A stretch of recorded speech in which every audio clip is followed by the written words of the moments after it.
सो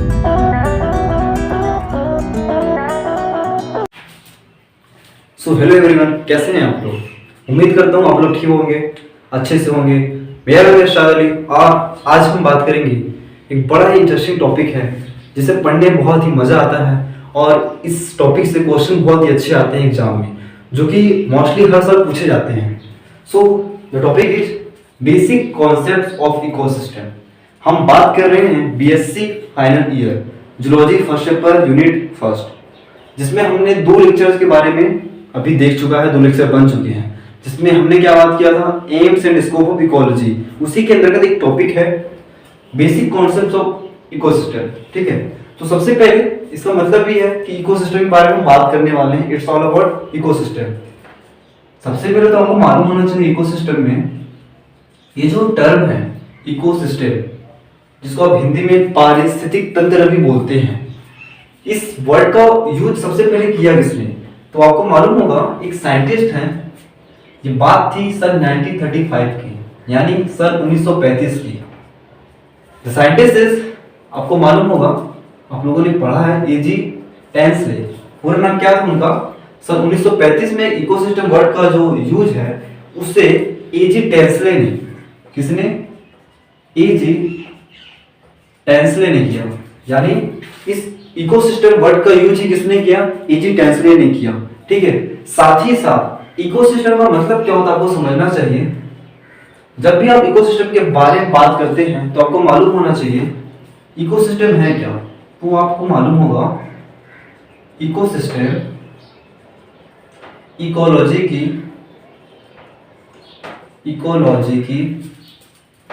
एक बहुत ही basic functional unit है। इसमें होता क्या है, दरअसल बात यह है, इकोसिस्टम है क्या, इकोसिस्टम इकोलॉजी की एक बेसिक फंक्शनल यूनिट है, जिसमें जो बायोलॉजिकल कम्युनिटी होती है वो अपने पर्यावरण से इंटर रिलेटेड रहती है। अब ये जो बायोलॉजिकल कम्युनिटी है, इस पे अगर आप फोकस करेंगे तो आपको मालूम चलेगा कि बायोलॉजिकल कम्युनिटी मीन्स क्या, जिसमें आपके अबायोटिक और बायोटिक फैक्टर दोनों ही आ जाते हैं। सो आप आगे क्या लिखेंगे, बेसिक फंक्शनल यूनिट है जिसमें बायोलॉजिकल कम्युनिटी अपने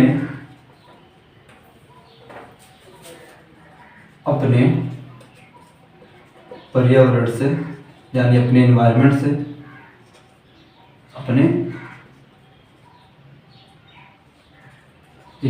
से, इंटर रिलेटेड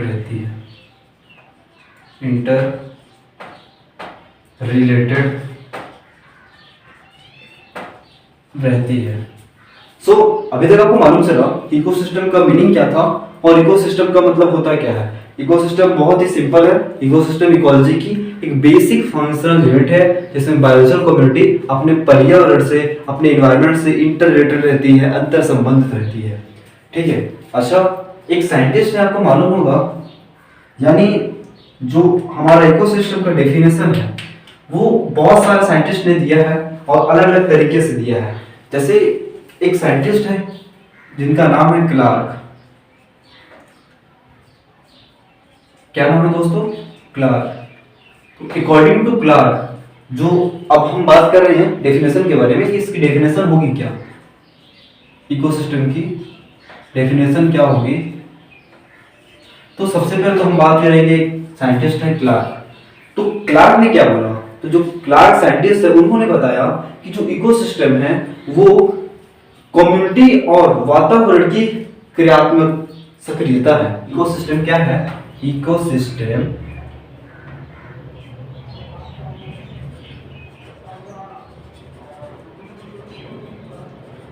कम्युनिटी यानी समुदाय तथा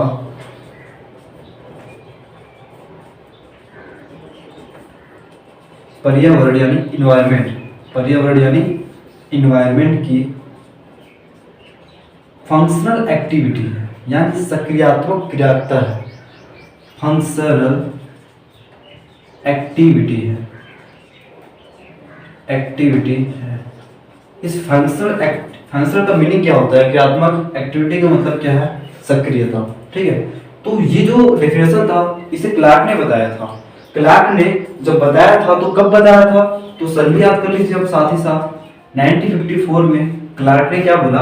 क्लार्क ने बोला जो इकोसिस्टम है, इकोसिस्टम कम्युनिटी यानी समुदाय और पर्यावरण यानी इन्वायरमेंट की फंक्शनल एक्टिविटी है, यानी क्रियात्मक सक्रियता है। ये तो बात हो गई क्लार्क की। एक और नए साइंटिस्ट आते हैं हमारे, जिनका नाम है, ये बहुत ही फेमस है, इनका बहुत ही बड़ा योगदान है और उनका नाम है ओडम। अब स्क्रीनशॉट ले लीजिए, मैं इसे इरेज करने वाला हूं। जो नए साइंटिस्ट आ रहे हैं हमारे, उनका नाम है ओडम। आप लोगों ने नाम सुना होगा ओडम, आप पहले ही पढ़ चुके हैं इस टॉपिक के बारे में। So that is Odum. तो आप देख सकते हैं अकॉर्डिंग टू ओडम। तो जो ओडम साइंटिस्ट हैं उन्होंने क्या बताया? अकॉर्डिंग टू ओडम जब आप पढ़ेंगे तो ओडम ने क्या बताया? ओडम ने बताया कि इकोसिस्टम इकोलॉजी की बेसिक फंक्शनल यूनिट है, जिसमें बायोलॉजिकल कम्युनिटी अपने पर्यावरण से इंटररिलेटेड रहती है। ये जो मैंने आपको पहले ही बताया, ये चीज को किसने बताया था? इस डेफिनेशन को ओडम ने ही बताया था। सो ईयर था 1963। 1963 में अकॉर्डिंग टू ओडम, ओडम ने क्या बताया कि जो इकोसिस्टम है, इकोसिस्टम इकोलॉजी की, यानी आप ये बोल सकते हैं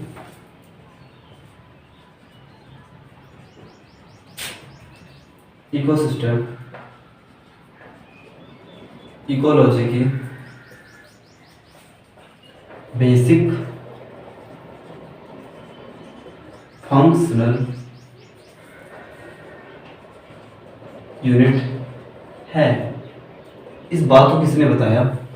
इसी बात को हमारे साइंटिस्ट यानी ओडम ने बताया कि जो हमारा इकोसिस्टम है वो इकोलॉजी की, पारिस्थितिकी की एक बहुत ही आधारभूत फंक्शनल यूनिट है, यानी क्रियात्मक इकाई है। साथ ही साथ आपको ये भी मालूम होना चाहिए कि इसमें होता क्या है। ये तो होता ही है, यूनिट है ही, और ओडम ने बोला कि जिसमें जो बायोलॉजिकल कम्युनिटी है, यानी अबायोटिक एंड बायोटिक कंपोनेंट्स आपस में क्या रहते हैं? इंटररिलेटेड रहते हैं। जिसमें अबायोटिक एंड बायोटिक, जिसको आप बोल सकते हैं बायोलॉजिकल कम्युनिटी, इसको आप बोल सकते हैं बायोलॉजिकल कम्युनिटी।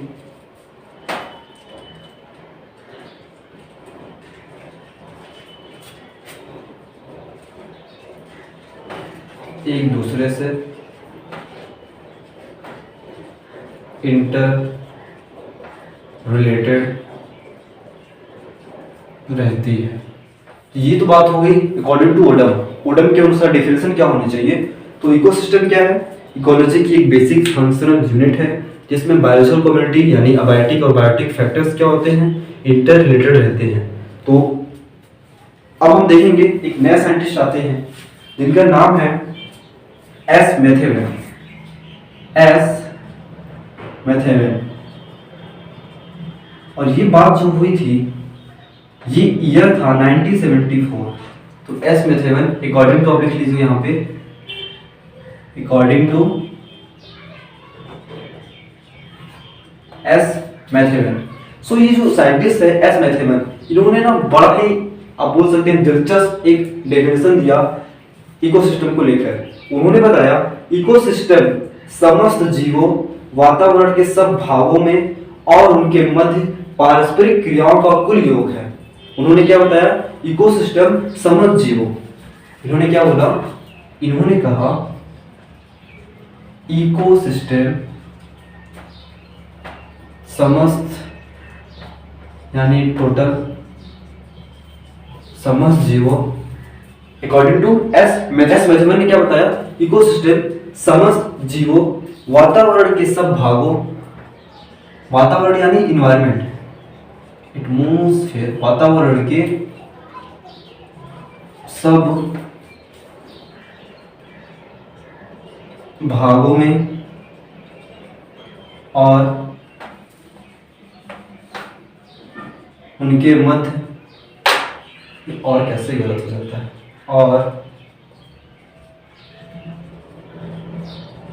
उनके मध्य इकोसिस्टम समस्त जीवों वातावरण के सब भागों में और उनके मध्य पारस्परिक क्रियाओं का कुल योग है।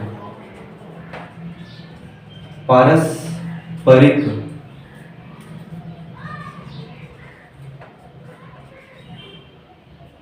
क्रियाओं का फंक्शन का टोटल योग है, टोटल सम है, यानी कुल योग है।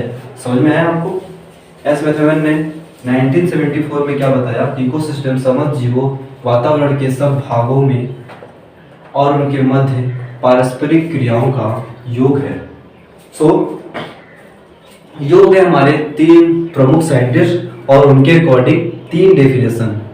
आप ज़्यादा से ज़्यादा डेफिनेशन याद कोशिश करिएगा कि हम इकोसिस्टम को ज़्यादा से ज़्यादा तरीके से डिफाइन कर सकें, क्योंकि जब भी इकोसिस्टम क्वेश्चन आएगा तो आपको डिफाइन करना ही पड़ेगा।